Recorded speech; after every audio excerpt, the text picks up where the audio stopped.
అల్లు అర్జున్ను అదుపులోకి తీసుకున్నటువంటి పరిస్థితి కనపడుతుంది.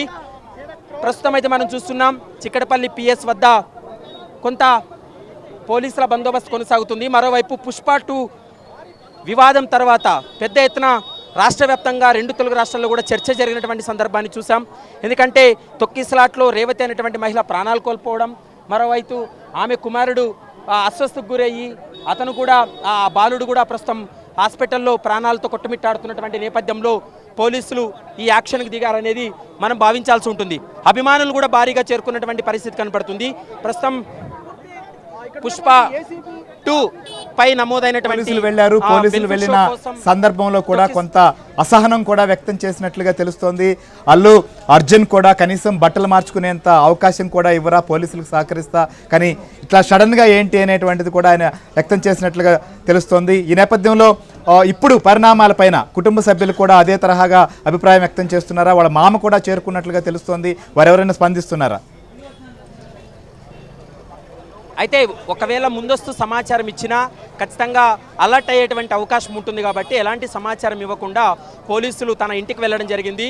అయితే అల్లు అర్జున్ కొంత పోలీసులతోటి వాగ్వాదానికి దిగినటువంటి పరిస్థితి ఉంది. ఎందుకంటే నోటీసులు ఇవ్వకుండా తనకు సమయం ఇవ్వకుండా అరెస్ట్ చేయడం అనేది సమంజసమైనటువంటి అంశం కాదు. ఇప్పటికిప్పుడు రావాలంటే కుదరనటువంటి అంశం అంటూ కూడా అల్లు అర్జున్ పోలీసులతో మాట్లాడినటువంటి సమయంలో పోలీసులు చెప్పినటువంటి అంశం ఏంటంటే ఆల్రెడీ నాన్ బెయిలబుల్ కేసులు నమోదయ్యాయి, ఎఫ్ఐఆర్ నమోదు చేశాం, ఎఫ్ఐఆర్లో నిందితుడిగా చేర్చాము. ఇప్పటికే ఈ కేసులో 3 నిందితులను అరెస్ట్ చేయడం జరిగింది. సంధ్యా థియేటర్ యజమానితో పాటు మరొక 2 మొత్తం 3 జ్యుడిషియల్ రిమాండ్ కూడా పంపడం జరిగింది. కాబట్టి ఈ నాన్ బెయిలబుల్ కేసులో ముందస్తు సమాచారం ఇవ్వాల్సిన అవసరం లేదనేటువంటి అంశాన్ని చిక్కడపల్లి పోలీసులు చెప్పినటువంటి మాట. ప్రస్తుతం అయితే మాత్రం అల్లు అర్జున్ అరెస్టు వ్యవహారానికి సంబంధించి అధికారికంగా ప్రకటన చేయలేదు. కేవలం అల్లు అర్జున్ను అదుపులోకి తీసుకొని చిక్కడపల్లి పిఎస్కి తరలించడం జరిగింది.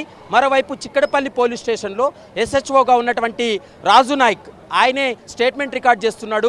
ఆయన క్వశ్చన్స్ ఏవైతే ఉన్నాయో, జరిగినటువంటి పరిణామాలు ఏవైతే ఉన్నాయో ఆ పరిణామాలన్నిటిపైన కూడా ఎస్హెచ్ఓ ఉన్నటువంటి రాజు నాయక్ క్వశ్చన్ చేస్తున్నటువంటి పరిస్థితి ఉంది. అల్లు అర్జున్ చెప్పేటువంటి అంశాలన్నింటినీ కూడా స్టేట్మెంట్ రికార్డ్ చేస్తారు. స్టేట్మెంట్ రికార్డ్ అయిన తర్వాత పోలీసులకి ఈ కేసులో ఏవైతే అనుమానాలు ఉన్నాయో అనుమానాలన్నిటిపైన కూడా క్వశ్చన్ చేసి ఆయన చెప్పినటువంటి సమాధానాలన్నింటినీ కూడా స్టేట్మెంట్ రూపంలో రికార్డ్ చేస్తారు. తర్వాత నెక్స్ట్ ప్రొసీజర్లు ఏంటంటే అరెస్ట్ చేసి రిమాండ్కి తరలించాలా, లేకపోతే నోటీస్ ఇష్యూ చేసి అతన్ని మరోసారి విచారణకు పిలవాలనేది 2వ స్టెప్లో పోలీసులు నిర్ణయం తీసుకునే అవకాశం ఉంటుంది. మనకున్నటువంటి సమాచారం ప్రకారం మరికొద్దిసేపట్లో అల్లు అర్జున్ టీంకి సంబంధించినటువంటి న్యాయవాదులు ఎవరైతే ఉన్నారో వారు కూడా మరికొద్దిసేపట్లోనే చిక్కడపల్లి పోలీస్ స్టేషన్కి చేరుకునేటువంటి అవకాశం అయితే కనపడుతుంది. ఇప్పటికే చిక్కడపల్లి పోలీస్ స్టేషన్ మరొక అంశం ముఖ్యంగా మనం సినిమాలో చూసాం, పుష్ప సినిమాలో డైలాగులు కూడా మనం చూసాం, చాలా వైరల్ అయినాయి. దమ్ముంటే పట్టుకోరా షెకావత్ అనేటువంటిది సినిమాలో అయితే అరెస్ట్ చేయలేదు, కానీ బయట మాత్రం ఇప్పుడు పోలీసులు అరెస్ట్ చేశారు. ఈ నేపథ్యంలో పుష్ప అభిమానులు రియాక్షన్ ఎలా ఉంది? ఎగ్జాక్ట్లీ అంటే చిక్కడపల్లి పోలీస్ స్టేషన్కు అల్లు అర్జున్ను తరలిస్తున్నారనేటువంటి సమాచారంతో వారి అభిమానులు కావచ్చు, పుష్ప 2 సంబంధించినటువంటి అభిమానులు కూడా పెద్ద సంఖ్యలో ఇక్కడికి చేరుకున్నటువంటి పరిస్థితి ఉంది. దానికి అనుగుణంగానే పోలీసులు ప్రస్తుతం అయితే బందోబస్తు ఏర్పాటు చేశారు. మీరు అన్నటువంటి డైలాగ్ దమ్ముంటే పట్టుకో షెకావత్ అనేటువంటి డైలాగ్ ఏదైతే ఉందో అది సినిమాల్లో పనికొచ్చింది. కానీ ప్రస్తుతం పోలీసులు అయితే మాత్రం నిజ జీవితంలో యాక్షన్ రూపంలో చేసి చూపించారనేది మనం భావించాల్సి ఉంటుంది. ఎందుకంటే సంధ్యా థియేటర్ తొక్కిసలాట ఘటనకు సంబంధించి హైదరాబాద్ సిపి సివి ఆనంద్ చాలా సీరియస్గానే పరిగణలోకి తీసుకోవడం జరిగింది. ఒక బెనిఫిట్ షో కోసం, దానివల్ల కేవలం ప్రొడ్యూసర్సు సినిమాకి సంబంధించినటువంటి వారే లబ్ధి పొందుతారు, ఎవరికి కూడా దానివల్ల ఉపయోగం లేదు. అభిమానులు ఒకవేళ బెనిఫిట్ షో చూడాలని వచ్చినప్పటికీ కూడా ఆ క్రౌడ్ మేనేజ్మెంట్ అనేది ఆయా నిర్మాణ సంస్థలు చేయాల్సి ఉంటుంది. సంధ్యా థియేటర్ కానీ ఇతరత్ర థియేటర్లు కానీ ఆ థియేటర్ యాజమాన్యాలు తీసుకోవాల్సినటువంటి నిర్ణయం.